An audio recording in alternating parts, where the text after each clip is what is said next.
Hello and welcome to another episode of the SEO Unplugged podcast. I'm your host, Itamar Blauer. Today, I'm joined by Ori Zilbershtein, who's the CEO of Team Odeon, which is a higher education startup. Ori, good to see you. How's it going? Good to see you, man. Yeah, going really well. Going really well. Interesting times. Interesting times indeed. And that, honestly, the whole topic that we're talking about today is related to these interesting times, right? The future of search.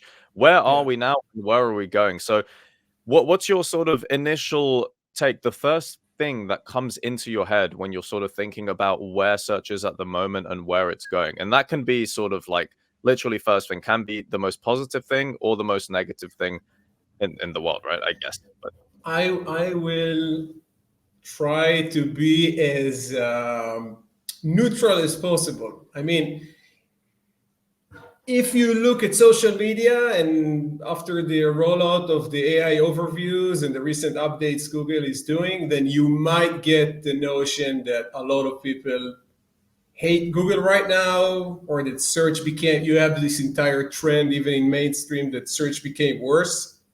So I'll try to kind of bring a more balanced view on it. I mean, there is a sense that something happened in Google post ChatGPT announcement, meaning when Microsoft kind of threw a wrench in their wheel. So something happened there because my perception was that the entire messaging of the company shifted very rapidly. You have Sundar going on interviews talking about how AI was always the plan, how from 2016 he pivoted the company to AI, how this is who we are. It's like, it's to counteract kind of the messaging you start to see of like, oh, they are dancing to what was the quote? They are dancing to Microsoft flute or music or to someone else's music. And they claim that it's not the case,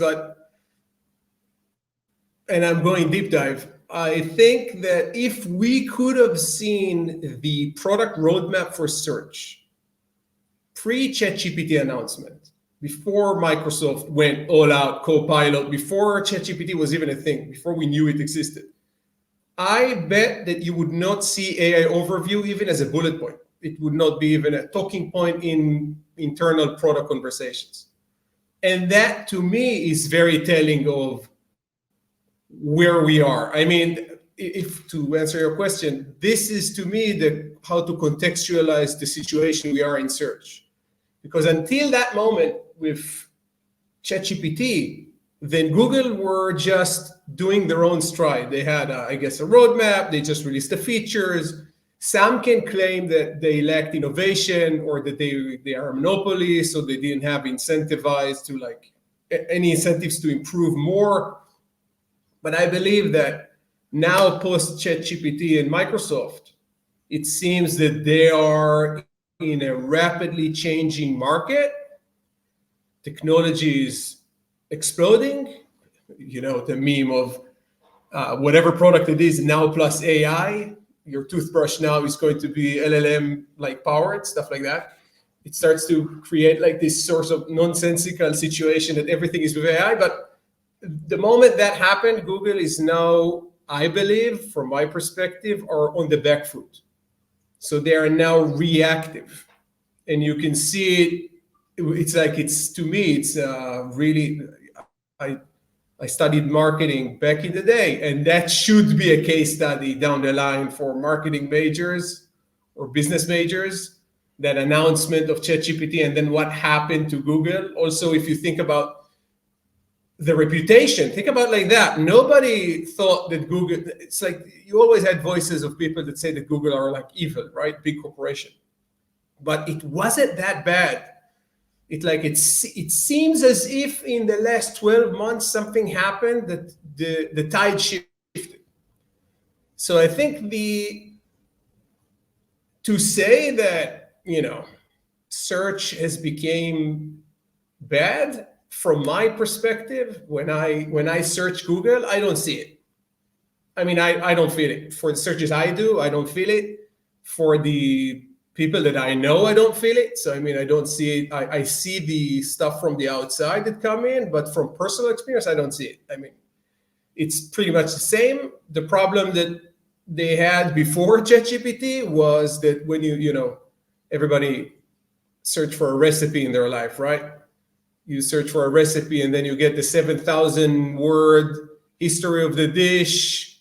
She tells you how it was her grandmother, and then pictures and whatever. And you need to have a feature like a button that says jump to recipe. The fact you even need that's part of the problem. So I mean, that's technically still remains. I mean, I can go on. It's in the sense that Google also claimed we cleaned 45% of the spam, and now people like it more.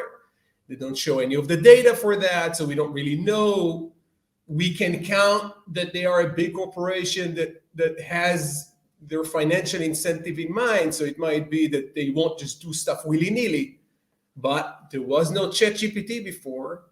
They were not on the back foot before. All of the pipelines we saw for deployments and products before that might be completely different, because there is some sort of erosion internally of quality. So that's where I stand on it. I think it might seem negative, but I mean, what you see, maybe what you should take out of it, what you see on Twitter from SEOs complaining about how search is getting bad is not reflective of the search experience. There's some of it. I mean, there's problems, but I feel that it's a lot more complex than how it seems on social media, on these camps of, Google is the evil corporate. I want to see Google burn, or it's good that they are now finally the tides are turning. So it's I think it's a little bit more complex than that. Sure. And I think obviously to that point there, it's from the SEO side of things. It's like, okay, we like to take things in a very granular way, giving specific types of examples. In terms of the overview example, it's like, well, specific nuanced searches that created very bad answers, but also it's like, is anyone really going to be searching for this, or is it people trying to seek out the anomalies or the mistakes of the product? But that's just one thing. But I think to the point that you said earlier, in terms of Google being on the back foot, and when we look at search more holistically, it's like Google, it didn't start off as this monopoly power in search. It wasn't the first player into the market. It built up a reputation, but then over time, what really caused where we are at the moment in terms of search? Was it the complacency behind it? Was it the sort of thought of employees at Google thinking, well, we're dominant here, we're going to maybe not feel as, I don't know, they might not have felt as like they wanted to make great changes because they didn't feel pressured. But now all of a sudden they feel pressured. So then obviously we're at the point here where it does seem like in a lot of stuff Google is on the back foot. Obviously Google is still, still holds the majority market share in terms of the search industry, but that's not a given. It's not to say that it will always be the case. So what's your take on that in terms of, where we're actually starting to head to based on everything that we've seen, at least in 2024 so far, because that's where things really started kicking up? Yeah, it's like that's an interesting question. Before all of that, when you would ask me to predict future, I would find it really hard, because search is always, even if the days of Panda, 2011, 2012, asking me now to predict even 3 months ahead is, to me, it's like an insane proposition, just because even OpenAI that created the technology don't know where this is heading or how it would, explode when they release something to the wild, what would happen with it. So it's kind of hard for me to say that, but I want to touch on two points. So if you look at the technology of LLM, of what OpenAI ChatGPT is, there is an inherent problem with it, that it cannot be consistent, cannot generate consistency, really bad at facts. So it's not an information retrieval technology. So if you think about it, intuitively it's bad for search, because search is information retrieval. In a lot of searches, you need a fact. I search SEO title length that is needed. There's a fact to it. It's between 30 and 60 characters. That's it. You don't need anything else. LLM cannot do it. So if you think about it in that sense, Google took a technology that has an inherent problem that it's not a problem that you can solve down the line. The way that the technology is built, this is the hallucination. It's part of the technology. There's no solving it. Nobody can solve it because of the architecture of how it's built.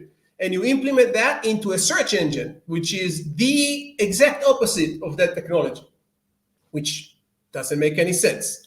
That in itself tell you that they were thrown into an AI arms race dynamic, which threw the entire market into that sort of dynamic.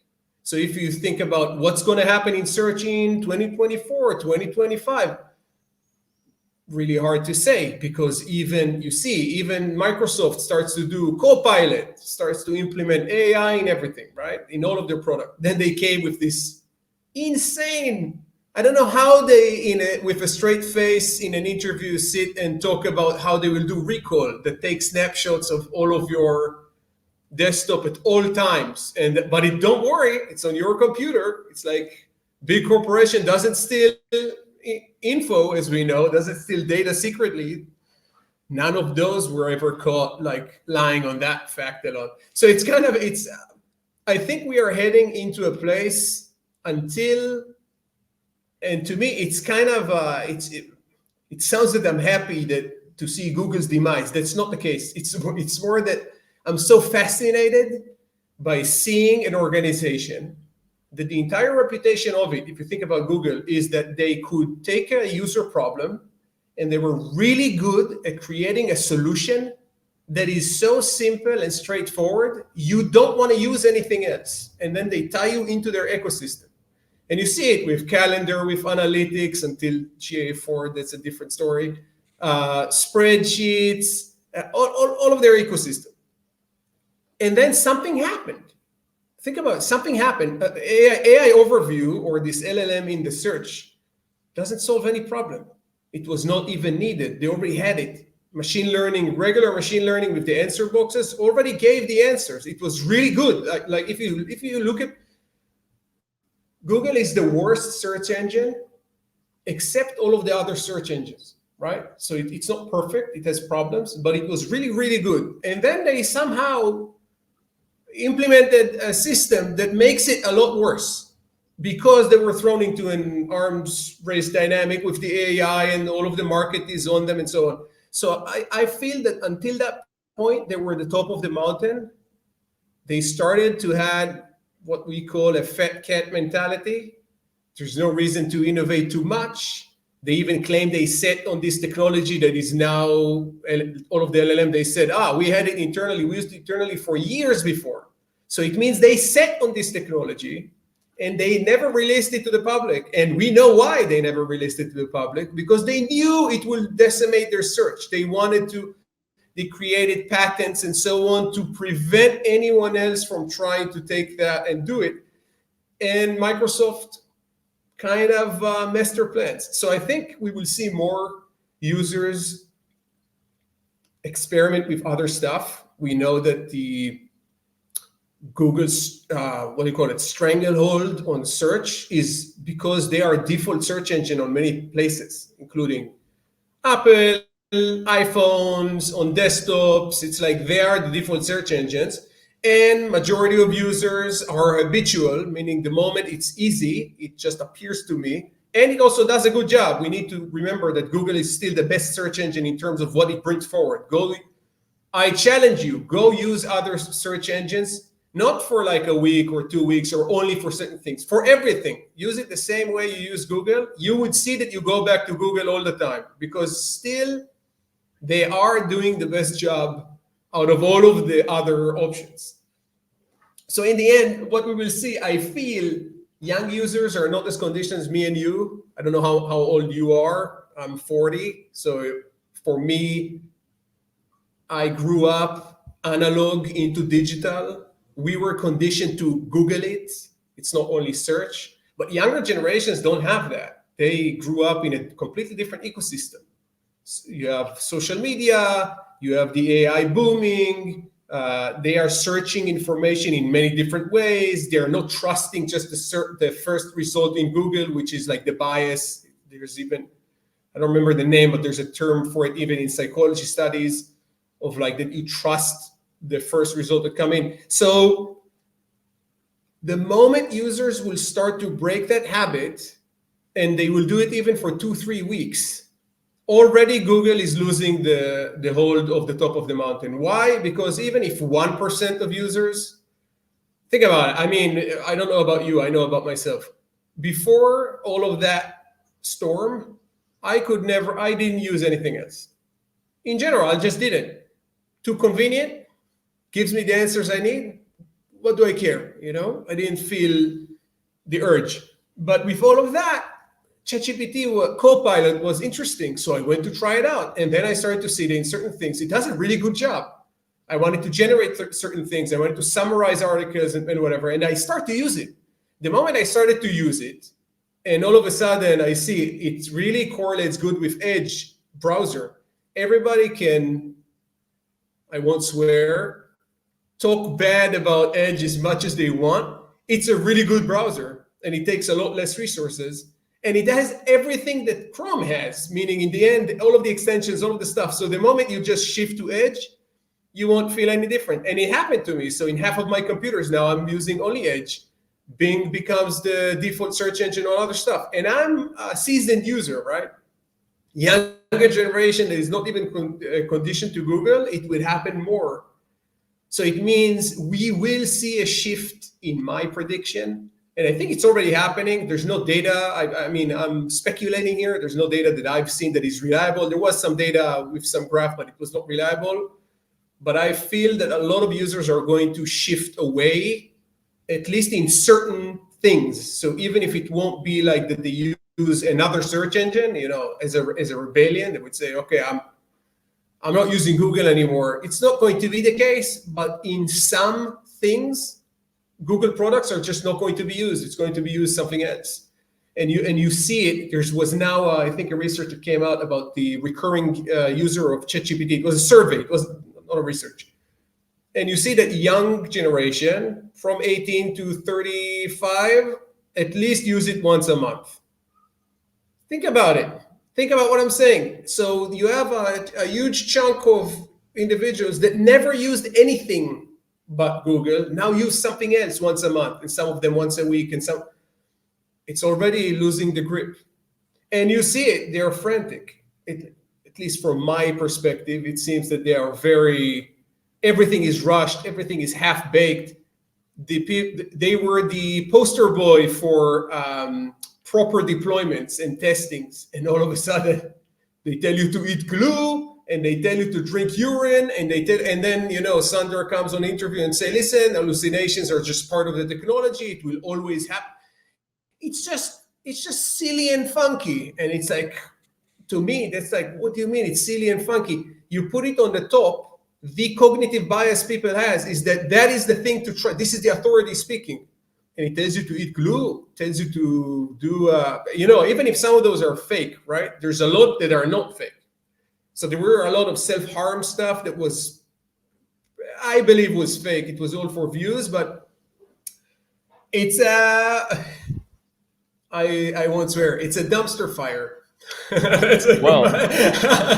The thing is, though, with that, and that's a really good point, because it's like you're in a position where people are actually struggling to determine what kind of results are real and what are fake. And when you get to that point, that's a very dangerous situation to be in if you're Google, to the point where there are people who are acting, and like we've seen the mainstream media jump onto this. We've seen journalists write stories. This is, I would say, unprecedented. I don't think there's been a time where there has been this much level of widespread scrutiny on Google in its history, really. And I mean, this is aside from the sort of antitrust lawsuit, which has been going on basically since around COVID times.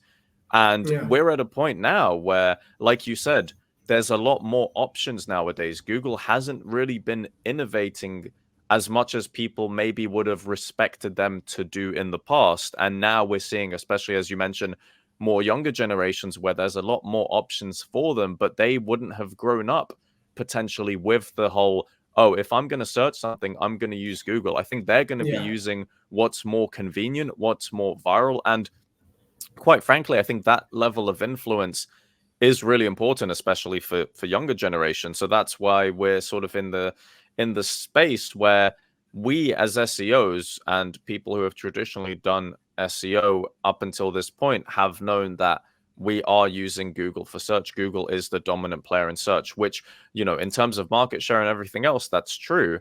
But it's not a given, as I said before. It's not something that you can sort of rely on and you will just ride the wave and people will still use your products, especially when they felt forced, I would say as well. I think Google's hand was forced into releasing not even just the AI overviews, but even SGE, which is something that, you know, in concept, SGE was okay. That's a pretty cool concept because you can be a bit more colloquial, but historically, search engines weren't really used to do that. So it's like Google are trying to force people to change their search habits, which I don't really think it should be like that. I think you sort of take the user feedback and then just continue to improve your systems to provide helpful results in information retrieval. Somebody searches for a problem, they find the right solution.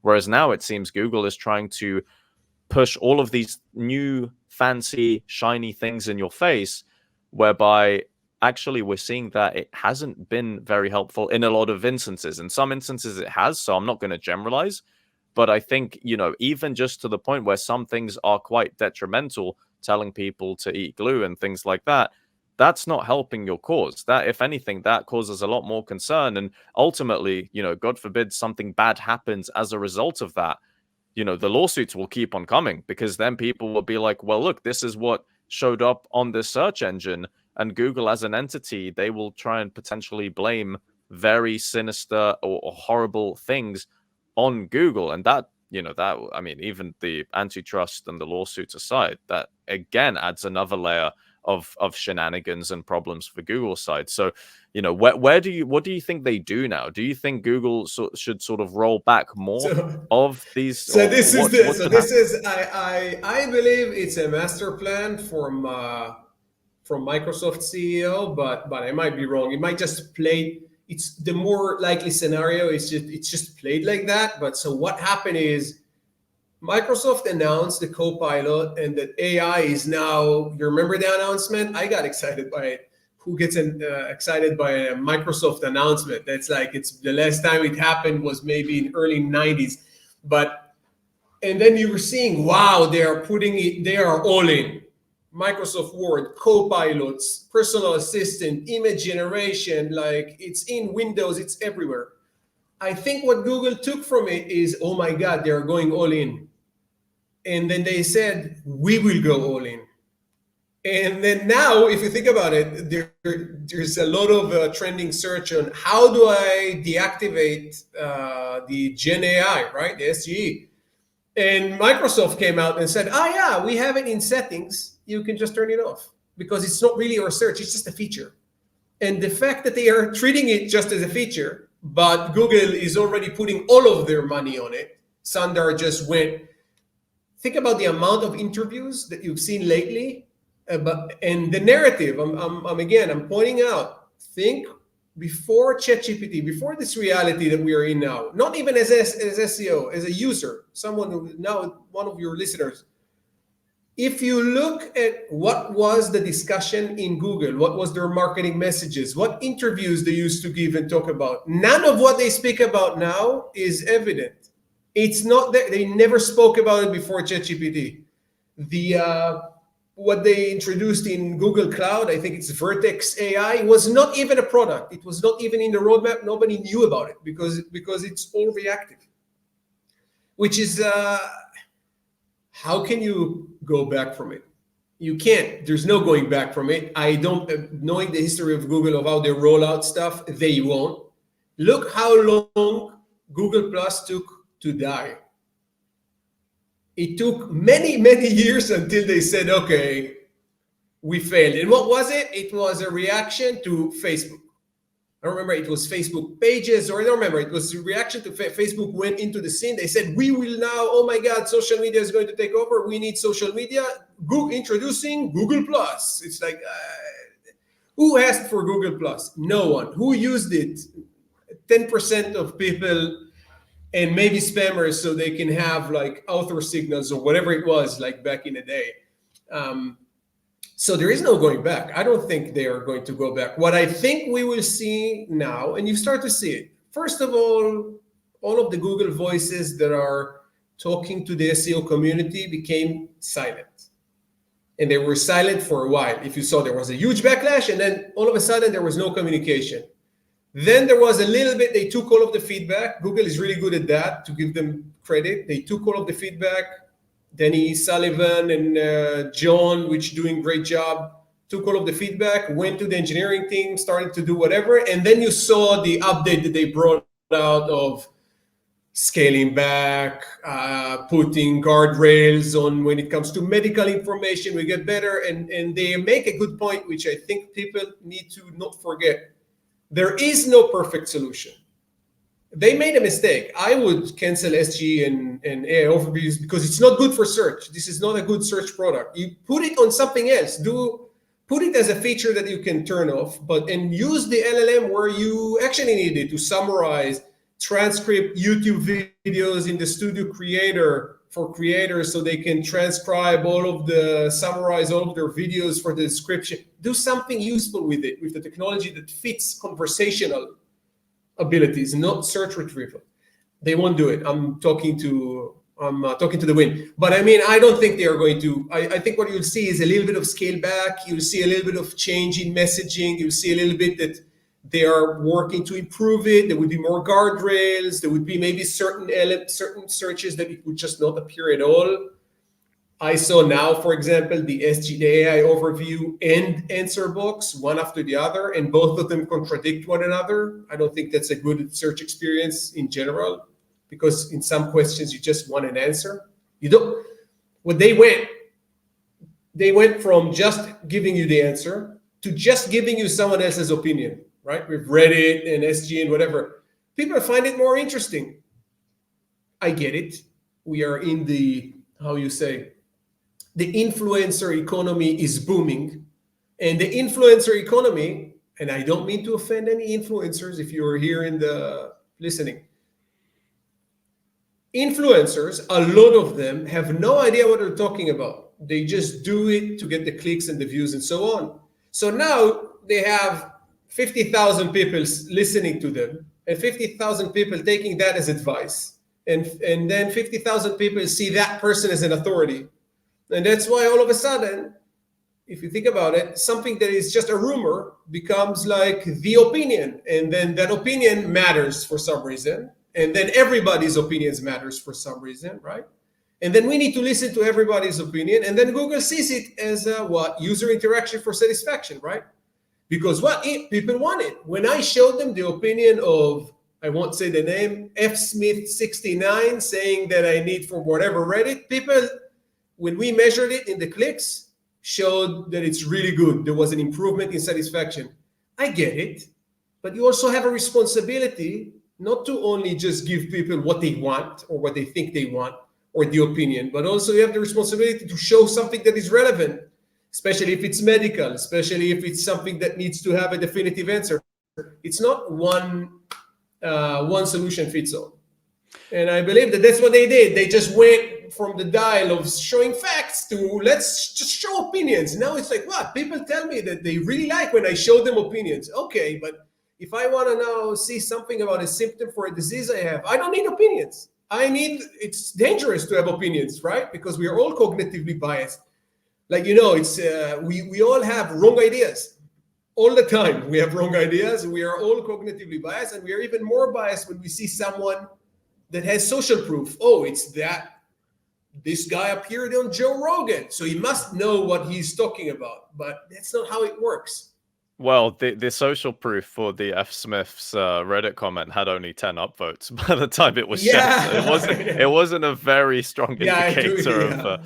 so Yeah. but Yeah. even that is a problem in itself. And I think even coming back to when you're mentioning about features, when Google added the little on the tabs at the top of the SERPs where they put web as a way Yeah. to sort of like, I think it should have been the other way around in terms of like, you give people an option to search web just to see 10 blue links instead of just having a toggle feature that you can select within your searches if you would like some kind of LLM to summarize the query or SGE or stuff like that. So I find it really interesting that they sort of appeal to more legacy users, let's call them legacy users of Google, by having just its own sort of toggle that says web in terms of if you just want to see 10 blue links. But I do think that in terms of the things that Microsoft are doing with it, where it's like you introduce stuff as features, but don't necessarily force people to be getting the results if the product itself is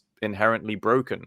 Because if the product doesn't work as intended, I would count it as broken. There are bugs, there Yeah. are problems with it. So this is something that I suppose we just have to wait and see in terms of what Google is doing. But I would like to personally see things going a bit more back to normality, if we can call it that. It does seem really weird because, in the past few years, things have changed so much, but at least giving people a clearer choice to the point where we don't have to just deal with a bunch of rubbish or have to find all of these memes, which have been great, by the way. But it's like, I feel like that's what's sort of happening with Google. It's just a bunch of memes Yeah. and people creating stories about how everything is going horribly wrong. But again, very interesting type of conversation. I suppose we can sort of conclude by saying we don't actually know what's going to happen, which I think is valid. I don't think there's anybody We that don't. really knows. We But don't. what Yeah. a time to be alive is all I would say. Yeah. Um, It's crazy. And but yeah, I would say on a final note, if someone needs to take something from this conversation, is that it's much more complex and multi-layered than you'd think. There's a lot of market forces in play. We as SEOs get to just look at search and say, oh my God, now the travel blogs don't exist. So it means A, B, and C. But there's a much bigger picture that goes on with Google specifically. So I would just keep in mind that although that what you see on Twitter, what you hear, it's just fragments, it's just data points, because Google will claim that they have the data to prove that everything that they implemented is for the good of the user. And that's when you're a monopoly that has 63% of the search market or even more, then yeah, you can produce that data and it will show you that they like it. But it's just because you put something in front of people and a lot of users just engage with it and you say, oh yeah, now it's good. But I know what you mean by normality. I have a feeling that me and you are no longer the target audience. We are not the upcoming users, which is the target audience. We are already the very established users. We are the old kind of users of Google that want the experience to be clean as it was. I'm with you. I believe that 10 blue links was more efficient than whatever you see now. But you know who is the Google head of search now. So there's no chance that is going back because he was, yeah, anyway. So I just to conclude, I think it's more complex. And if you hear someone tells you that they know where this is going, they're lying. That's like, that's my conclusion. Well, that's the classic, even within SEO. If anyone's going to Yeah. guarantee and be able to predict exactly what's going to happen, they are fundamentally lying or deluded Yeah. or both. Yeah. But Yeah. let's Yeah. leave that there. Ori, thank you so much. It was a Thank really you. fascinating conversation. Where can people find you if they want to reach out or keep the conversation going? So, well, my handle is just my name. So it's Ori Zilberstein, just the handle in Twitter. If you post it anywhere, you can put the link or I'll send you. And I think Twitter and LinkedIn, both of them is just search my name. I'm the only one with that difficult name. Good luck spelling it. So it's kind of not good marketing for me, but anyway. That's all good. I can relate to being the only one with the name that's also a bit difficult. Maybe not as much as yours, but hey ho. Yeah. But all right, thanks so much for the conversation. It was really fascinating, and thanks to Thank you. everyone listening out there as well. Thank And you. as always, we'll catch you in the next one. Hey, you've reached the end of this video, but don't worry, there's plenty more great content that you can watch right now. All you have to do is click one of the 2 video links on the left side of the screen. And also, if you haven't already, make sure to subscribe and turn on the notification bell to never miss out on future uploads.